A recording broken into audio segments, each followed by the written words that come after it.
जय झूलेलाल। मुंहिंजे चैनल सिंध समाज ते तव्हां सभिनि जो स्वागत आहे। पंहिंजी मिठड़ी ॿोली सिंधीअ में मां तव्हां सां गॾु शेयर कंदी आहियां कुझु सिंधी कथाऊं, सिंधी भॼन, कुझु सिंधी रेसिपियूं ऐं दादीअ जा घरेलू नुस्ख़ा। वैसाख जो महीनो हली रहियो आहे। हींअर मां तव्हां सभिनि सां गॾु वैसाख महीने जी कथाऊं शेयर करे रही आहियां।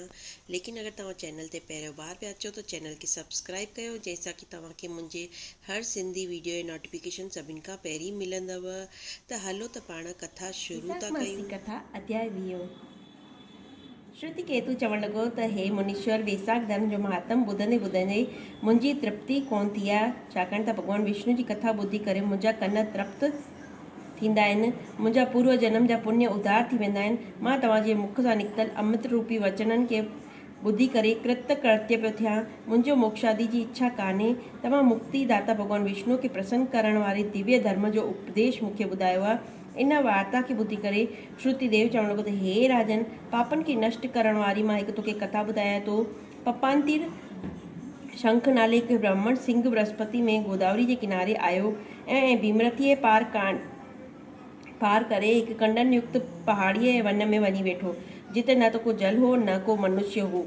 हू मध्याह्न जे समय करे वृक्ष जी छाया में वञी वेही रहियो।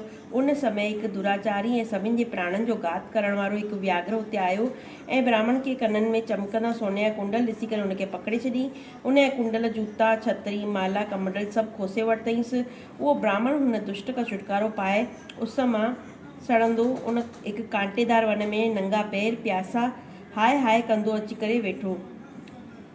हुन खां हलियो कोन पियो थिए, पर उहो अची करे जीअं तीअं हलणु लॻो ऐं हुन दया युक्त हाय हाय शब्द ॿुधी करे हू जेको व्याघ्र हो, जेको कठोर हृदय ऐं पापी हो, उहो धर्म खां विमुख थियो। उनजे हृदय में दया आई ऐं हुन मन में सोचियो त हिन ब्राह्मण जो सभु कुझु मूं हरे छॾियो आहे, हीअ त मुंहिंजो कर्म आहे, लेकिन मां हिन जा जूता छाला वठां। हिन खे पंहिंजा, जॾहिं हिन जा नया जूता मूं खया आहिनि त मूं हिन खे पंहिंजा पुराणा जूता थो ॾेई छॾां, जंहिंसां कि हिन ब्राह्मण जे पेरनि जी रक्षा थी पए, पर पुराणे जूतनि जी आवश्यकता बि मूंखे कान्हे। अहिड़ो वीचार करे हुनखे हुन पंहिंजा पुराणा जूता ॾेई छॾिया।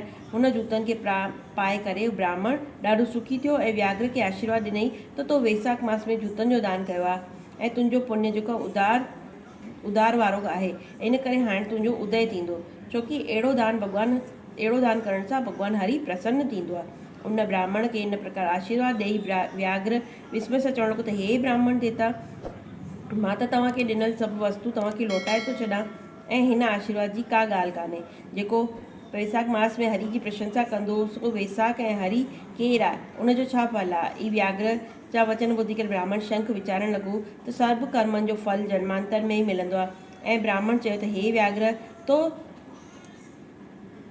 मूंखे पाप नाश करण वारे जूतनि जो दान कयो आहे, इन करे तूं पूर्व जन्म जे पुण्य जो तुंहिंजो उदय थियो आहे। भॻवानु तोते प्रसन्न थियो आहे ऐं तुंहिंजी मृत्यु द्वारा कल्पित सिंह व्याघ्र वर्दल आहे, जेको दौड़ंदो तो वटि ईंदो, परंतु विच में ई देव कल्पित हाथी उनखे ॾिसी करे मारे छॾिनो। पोइ उन वन में उन सिंह ऐं हाथी जो घोर संग्राम थींदो, जंहिंसां कि उहे ॿई थकी करे किरी पिया, हिकु ॿिए खे ॾिसण लॻा। सभु पापनि खे नाश करण वारी जेकी कथा मुनीअ व्याघ्र खे ॿुधाई, उहा उन ॿुधी, जंहिंजे ॿुधण मात्र सां उन सभु पाप नाश थी विया। तॾहिं पापनि सां मुक्त थियण कारण उहो पक्षु योनि खे त्यागे दिव्य देह धारण करे दिव्य विमान में वेही करे अप्सराउनि सहित हथ जोड़े करे बीह रहियो।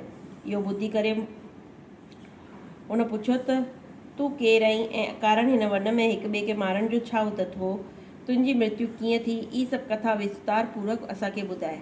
त हिते असांजी वैसाख मासी कथा जो 20 अध्याय पूरो थियो। वरी मिलंदासीं हिकिड़ी नई वैसाख मासी कथा सां गॾु।